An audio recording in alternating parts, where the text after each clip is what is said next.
Lihat baik-baik, ngengat ini terjatuh ke dalam gelas. Perempuan ini tidak sadar dan meminumnya. Ia merasa ada yang aneh setelah minum. Badannya terasa aneh ketika ia menutup tirai. Ia tidur tanpa peduli. Pagi harinya, ia telah menjadi seorang yang tembus pandang. Tapi dirinya tidak sadar. Memakai sendal, berjalan ke kamar mandi. Ketika ia melihat kaca, teriakan itu membangunkan adiknya. Dia pergi ke kamar mandi, tapi tidak melihat kakaknya. Tidak ada di bak mandi, apalagi di kloset. Aku tidak ada di toilet. Si adik ketakutan, melihat keran air terbuka dengan sendirinya. Ternyata si kakak mengira dirinya sedang bermimpi. Mencuci muka agar segar, dia membungkus kepalanya dengan handuk. Menghitung 3, 2, 1. Sekarang adiknya semakin takut, melihat kakaknya lari ke kamar, mengambil handphone untuk menelepon polisi.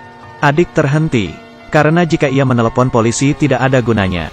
Siapa yang akan percaya? Katakan, masalah ini bermula dari, karena semalam, seekor ngengat, membuat adikku membuat kesalahan, dan ngengat itu melewati uap. Si adik menangkapnya, dan ngengat itu menjadi tembus pandang. Adik sangat takut sampai ia memecahkan toplesnya. Ngengat itu terbang pergi. Adik seharian menangkapnya tapi gagal. Tapi ia terkena lampu, jatuh ke gelas kakak, dan membuat kakak jadi tembus pandang. Tapi bagaimana cara ia bisa kembali normal? Kakak mengenakan rok. Dia hanya bisa melihat pakaiannya saja. Dan ini adalah kungfu. Tubuh kakak juga menjadi tembus pandang. Transparan. Bagaimana hal ini dianggap keren? Ia tidak bisa kabur dari lomba. Tiba-tiba kakaknya muncul di samping adik. Badan mereka tidak berbeda jauh. Ia bisa saja berpura-pura menjadi kakaknya. Mereka pergi sekolah, tapi si adik tidak ada SIM. Akhirnya kakak yang menyetir. Di jalan, menakuti seorang nenek. Sesampainya di sekolah, si adik belajar menjadi kakak. Mengikuti ekskul, si kakak diam-diam pergi ke laboratorium untuk mengambil mikroskop. Riset untuk si adik, tapi terlihat oleh temannya George. Kostum boneka beruang tanpa kepala. George terkejut. Adik menjelaskan kepada dirinya.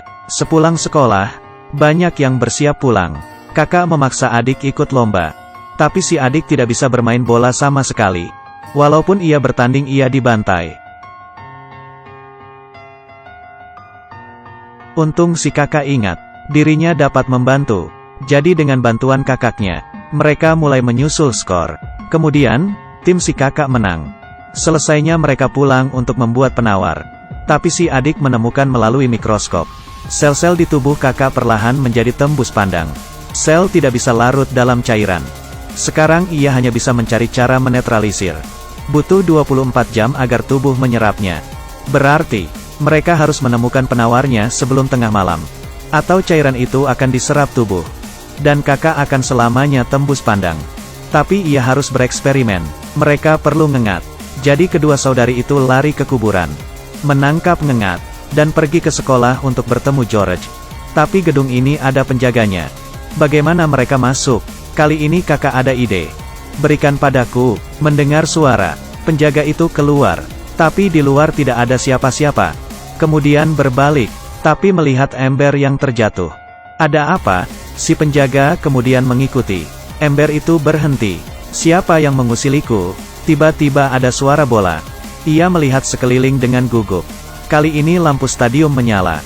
Sebuah bola basket meluncur turun, bergoyang pada sudut, dan terjatuh tepat ke si penjaga. Kemudian ia terpleset. Lalu ember cat terlontar, menuliskan kata di sekitar penjaga. Si penjaga ketakutan dan lari. Adik dan George menggunakan kesempatan ini untuk masuk ke laboratorium. Karena semua ini disebabkan si kakak yang tembus pandang. Tujuannya agar bisa membuatkan penawar bagi kakak. Eksperimen berjalan dengan intens. Ngengat menjadi tembus pandang lagi. Dan bekerja, adik menganalisa cairan penawar. Tapi bahannya terlalu rumit. Dia meminta bantuan teman-temannya, sembari menunggu. Tapi terlambat. Mereka hanya bisa membuat alat seadanya untuk penawar. 2 tetes. Tidak lama kemudian, mereka mengumpulkan cukup penawar. Kali ini kepala sekolah datang. Kakak tidak peduli akan penawarnya. Ia menjelaskan kepada guru, agar kepala sekolah tidak menahan adik. Ketika kakak meminum penawarnya, pas jam 12, Tubuh kakak masih belum muncul. Adik tidak mau menyerah. Ia merasa kelewatan sesuatu. Kali ini, kakak yang kurang minum setiap malam. Kemarin meminum air yang berisi ngengat. Cairan itu pasti dipengaruhi keasaman soda. Ia membuat segelas lagi, menyuruh kakak minum. Kemudian kakak mulai terlihat, dan kembali seperti semula. Ini adalah film Disney.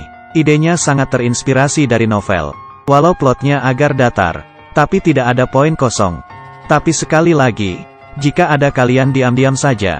Menurut kalian bagaimana?